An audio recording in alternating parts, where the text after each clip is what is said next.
the leader of Iran's Islamic Revolution over the past days. You've seen immense crowds gathering in this venue, and today a jubilant crowd has gathered. The entire square is full of people, residents of the Iranian capital, Tehran, that have come out not just to express their joy at the victory of the Islamic Republic of Iran against the Israeli regime, but also to express their support for leader of Iran's Islamic Revolution, Ayatollah Sayyid Ali Khamenei. দেখলেন গানের তালে তেহরানের সাধারণ মানুষ বিজয় উৎসবে মেতেছেন, যেমন আমাদের এখানে ভোটে জেতার পর আনন্দে মেতে ওঠেন সেই দলের কর্মী সমর্থকেরা। অথচ অন্যদিকে ইসরায়েলের কোনো শহর থেকে এই ধরনের কোনো ভিডিও সামনে আসেনি। আমেরিকার প্রেসিডেন্ট ডোনাল্ড ট্রাম্পের সংঘর্ষ বিরতির ঘোষণার পরে দুটো প্রশ্ন অত্যন্ত গুরুত্বপূর্ণ হয়ে উঠেছে। এক, ইরান ইসরায়েল কি সত্যি যুদ্ধবিরতি হলো? দুই, 13 থেকে 24 জুন 12 দিনের এই যুদ্ধে জয়ী হলো কারা? আসবো এই প্রশ্নের উত্তরে। তবে 12 দিনের এই সংঘাতে যে বিষয়টা একেবারে ধাঁধা হয়ে থেকে গেল তা হচ্ছে ইরানের 400 কিলো ইউরেনিয়ামের স্টক কোথায় গেল?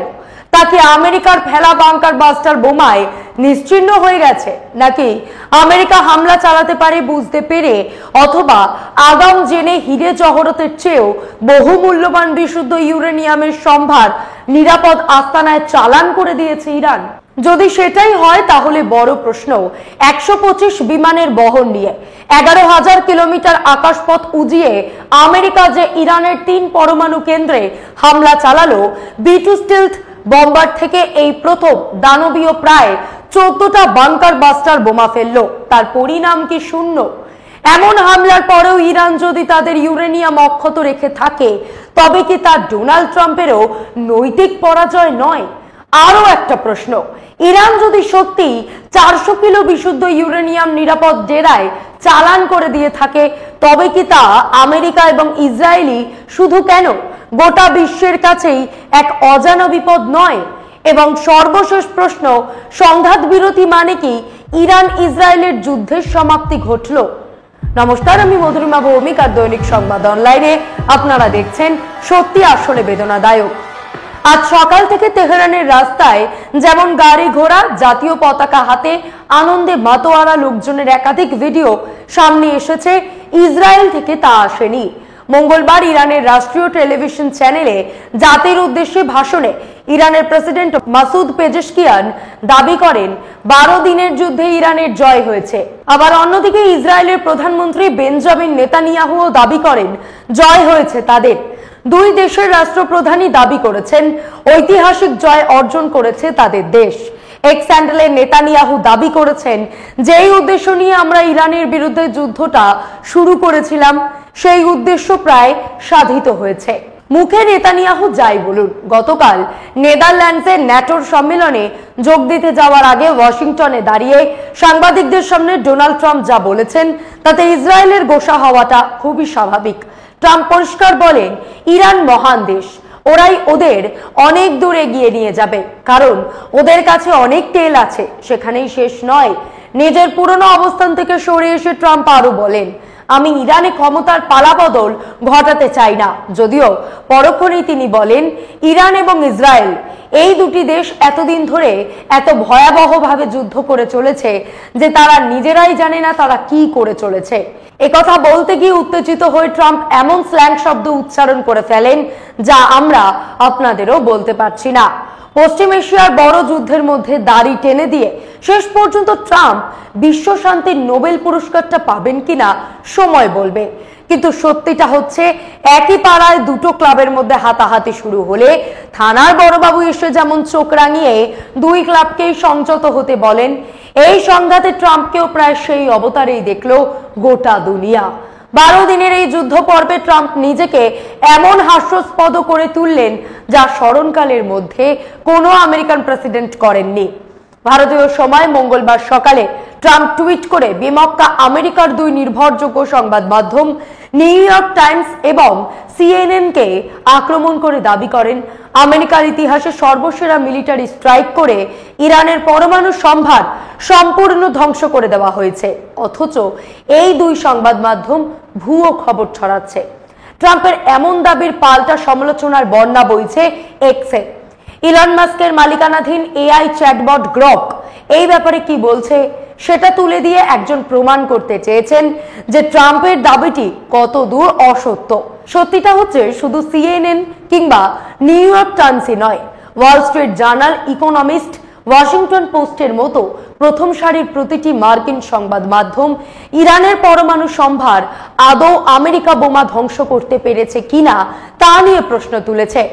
আল জাজিরার কথা বাদই দিচ্ছি, আমেরিকা কেন, গোটা পশ্চিমী মিডিয়া প্রায় এক স্বরে বলেছে ইরানের কাছে যে 400 কেজি প্রক্রিয়াজাত 60% পরিশুদ্ধ ইউরেনিয়াম ছিল, আমেরিকার হামলার আগেই তারা সেটা নিঃশব্দে নিরাপদ আস্তানায় চালান করে দিয়েছে।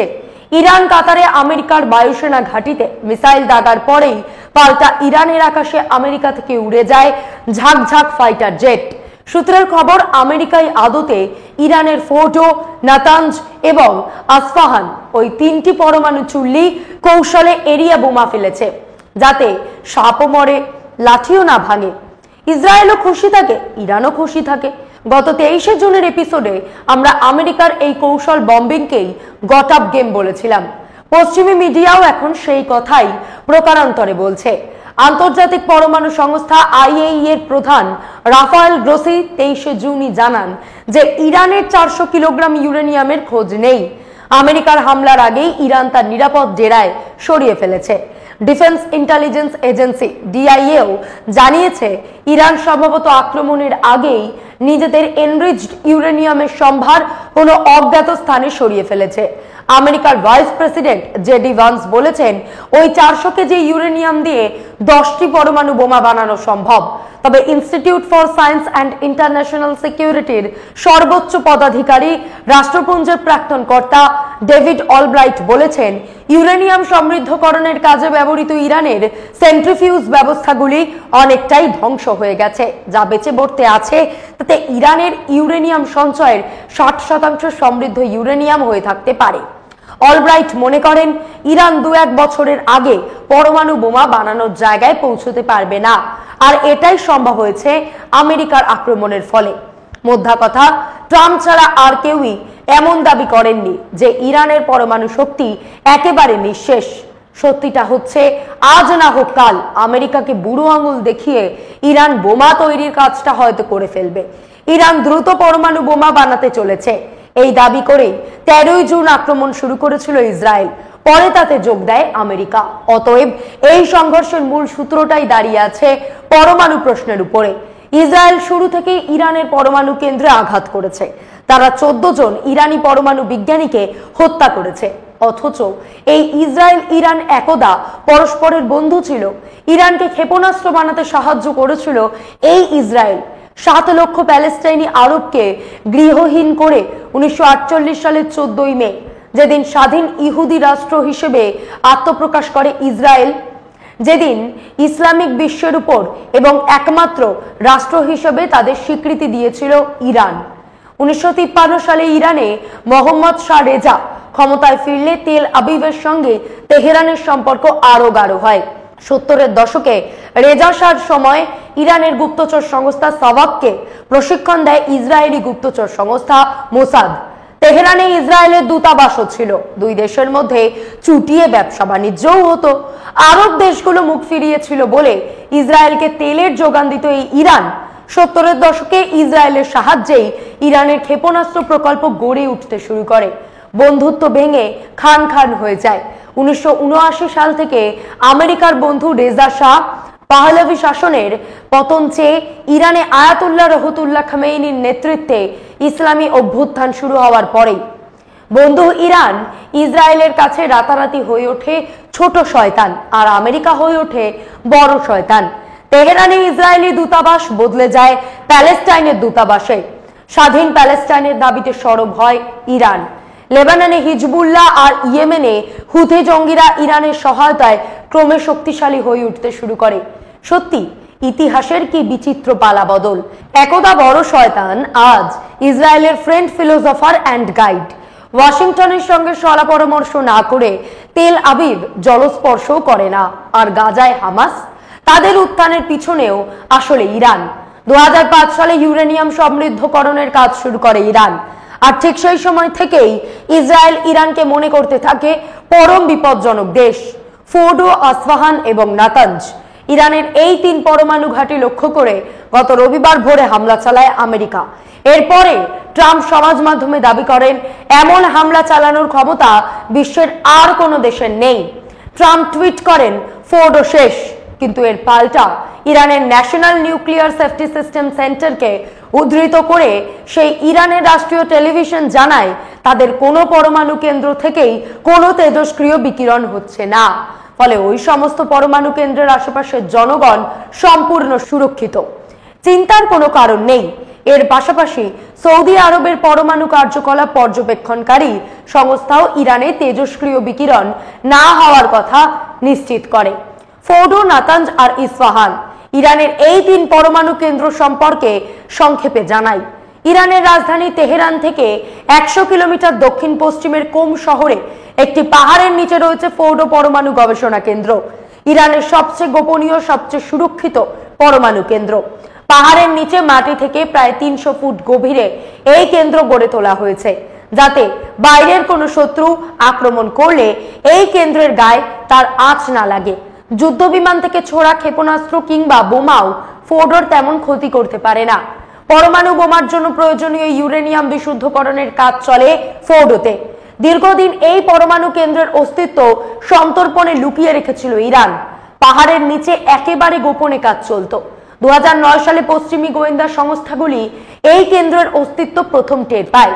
তারপর ইরানও সরকারিভাবে ফোর্ডোর অস্তিত্ব স্বীকার করে নেয়। ফোর্ডো ঘাঁটি ভূমি থেকে আকাশ প্রতিরক্ষা ব্যবস্থায় মোড়া অত্যন্ত সুরক্ষিত ঘাঁটি। অনবরত বোমা বর্ষণেও যাতে ফোর্ডোর গায়ে আঁচ না লাগে তা নিশ্চিত করতে সেখানে মোতায়েন করা হয় রাশিয়ার S-300 প্রতিরক্ষা ব্যবস্থার সুইচ। ফোর্ডো থেকে 60% বিশুদ্ধ ইউরেনিয়াম উৎপন্ন হয়। প্রতি মাসে 166 কেজি করে এই ধরনের ইউরেনিয়াম উৎপন্ন করে ফোর্ডো। সেই কারণেই এই কেন্দ্রটি ইসরায়েল এবং পশ্চিমী শক্তিগুলোর অন্যতম মাথা ব্যথার কারণ। আসি নাতাঞ্জে। ইরানের ইউরেনিয়াম বিশুদ্ধকরণের মুকুট বলা হয় এই প্রকল্পকে। তেহরান থেকে এর দূরত্ব 220 কিলোমিটার দক্ষিণ পূর্বে।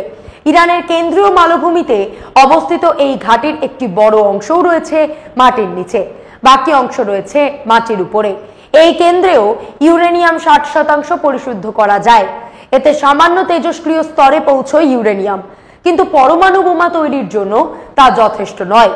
নাতাঞ্জের যে অংশ মাটির উপরে রয়েছে, ইসরায়েলের হামলায় সেখানে বেশ কিছু ক্ষয়ক্ষতি হয়েছে বলে দাবি করেছে তেল আবিব।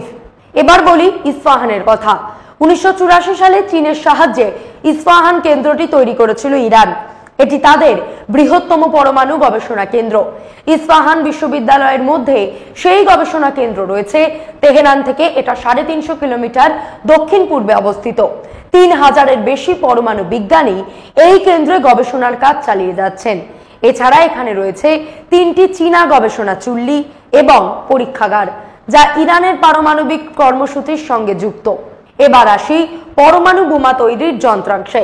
ইরানে সেন্ট্রিফিউজের যন্ত্রাংশ তৈরির 2টি কারখানায় হামলা চালিয়েছে ইসরায়েল।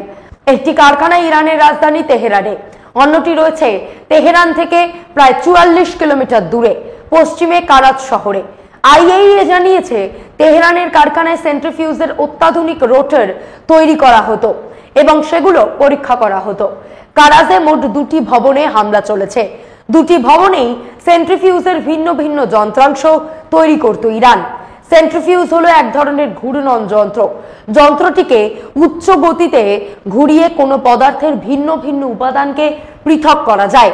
পারমাণবিক কর্মকাণ্ডের জন্য গুরুত্বপূর্ণ উপকরণ ইউরেনিয়াম সমৃদ্ধকরণের জন্য এটা ব্যবহার করা হয়। এই যন্ত্রের রোটর ব্যবহার করে ইউরেনিয়াম হেক্সাফ্লুরাইড গ্যাসকে দ্রুত গতিতে ঘুরিয়ে ইউরেনিয়াম সমৃদ্ধকরণ করা যায়। সাধারণভাবে পরমাণু বোমা তৈরি করতে গেলে 90% পরিশুদ্ধ ইউরেনিয়ামের প্রয়োজন।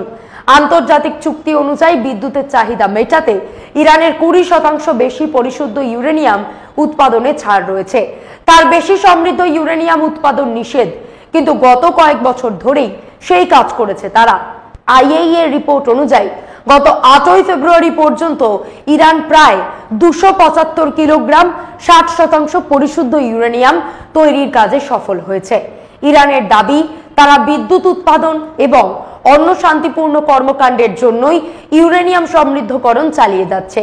তেহরান এখনো পর্যন্ত 90% পরিশুদ্ধ ইউরেনিয়াম সমৃদ্ধকরণের দক্ষতা অর্জন করতে পারেনি বলেই আন্তর্জাতিক পর্যবেক্ষকদের একাংশের মত।